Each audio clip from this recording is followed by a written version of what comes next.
Nageena learning school and academy کے زیر اہتمام 3 روزہ ایجوکیشنل فیسٹیول شاندار انداز میں اختتام پذیر۔ اس تعلیمی میلے میں بچوں کی ذہنی و جسمانی نشوونما کے لیے مختلف تعلیمی و تفریحی سرگرمیاں، علمی مقابلے، گیمز اور مختلف سٹالز لگائے گئے۔ Nageena learning school and academy کے زیر اہتمام 3 روزہ ایجوکیشنل فیسٹیول شاندار انداز میں اختتام پذیر ہو گیا۔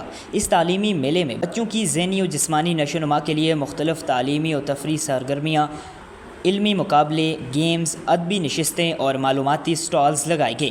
فیسٹیول کا باقاعدہ افتتاح عمر ویلفیئر فاؤنڈیشن کے چیئرمین حافظ عمر نے کیا۔ پہلے روز طلباء نے مختلف تعلیمی سرگرمیوں میں بھرپور حصہ لیا۔